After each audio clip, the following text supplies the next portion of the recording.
Bonjour, bienvenue dans cette nouvelle vidéo dédiée aux outils de GIMP.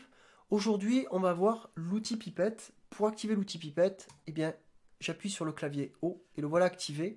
Et en fait, l'outil pipette sert à prendre des échantillons de couleurs dans des images, quelles qu'elles soient, que ce soit un aplat ou tout simplement une couleur dans une photo, et à renseigner la palette de couleurs. C'est-à-dire qu'on va se retrouver dans un spectre de couleurs beaucoup plus large, soit en gardant la couleur qu'on a choisie et en la mémorisant dans cette palette-là, soit peut-être à aller chercher dans le spectre de la couleur de départ une autre couleur. Vous voyez que cette couleur-là s'allie très bien avec ces couleurs-là. Donc ça peut peut-être nous aider pour travailler sur la photo, la retravailler artistiquement, graphiquement, créativement, ou tout simplement pour monter une couverture quelconque. Donc, la pipette sert à ça. Vous savez que également, la fenêtre de GIMP vous permet d'avoir des informations avec chaque outil en bas, dans cette zone-là.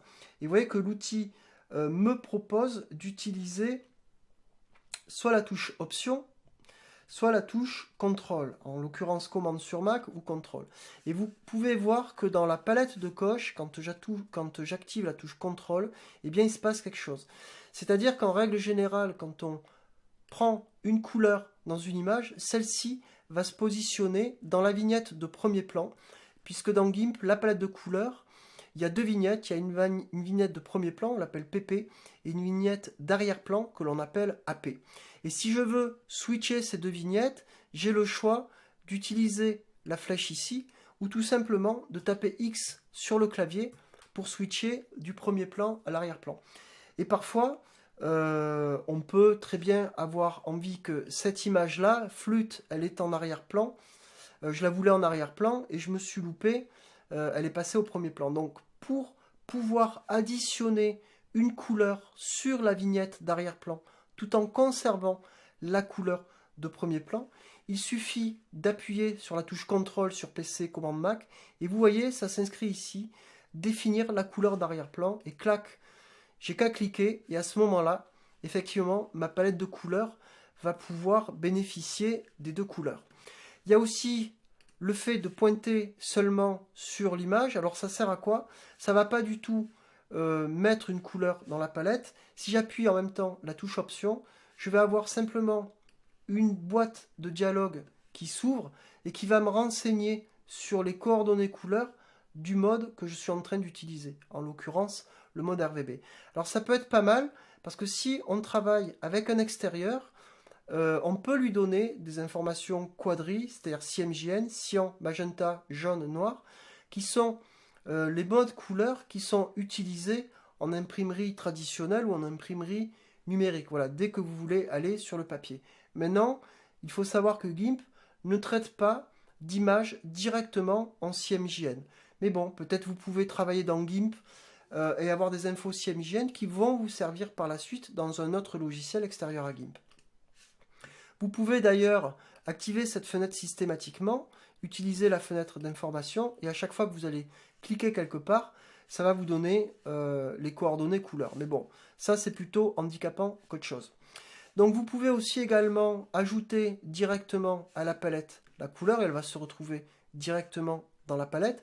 Et surtout, il y a une fonction qu'il faut connaître et activer dès qu'on travaille dans GIMP, c'est échantillonner sur tous les calques. Vous voyez, dans ma palette calque, j'ai deux calques. Et si par exemple, cette option n'est pas cochée, eh bien quand je vais vouloir aller appuyer sur le calque ici en bleu, je vais bien l'avoir. Mais imaginons que je veuille recliquer ici, eh bien il ne se passe rien, parce qu'en fait ma pipette va prendre l'échantillon dans le calque actif. Si vous faites ça, vous allez pouvoir travailler sur n'importe quel aspect de l'écran, de la photo, tout calque confondu, et ça c'est extrêmement pratique. Moi quand j'ai pris GIMP au début, j'étais un peu perdu parce que je comprenais pas, je trouvais ça un peu laborieux, et finalement vous voyez, dans options d'outils, et dans les options des outils en général, on a toujours des fonctions supplémentaires qu'il ne faut surtout pas hésiter à aller voir.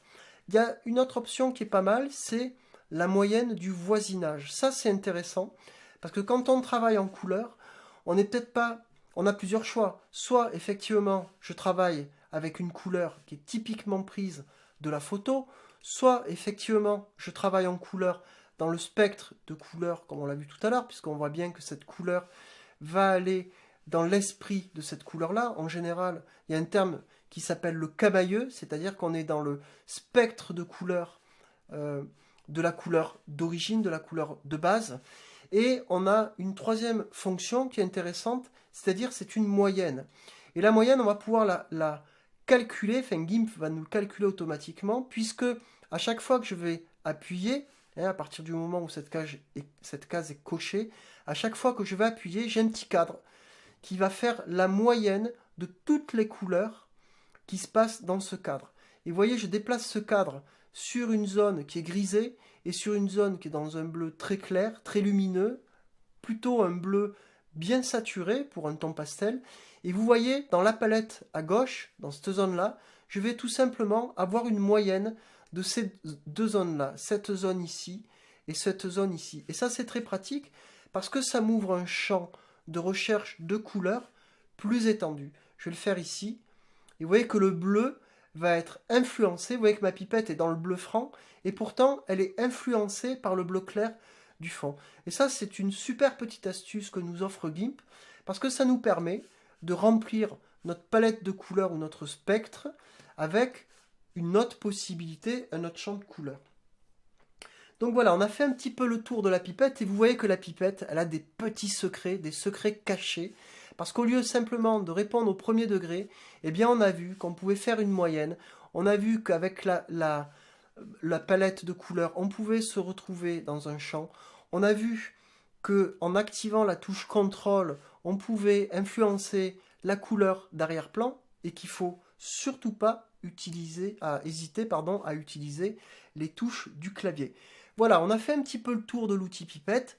J'espère que cette vidéo vous est bien utile et je vous donne rendez-vous dans une prochaine vidéo dédiée aux outils de GIMP. À très bientôt, bye bye.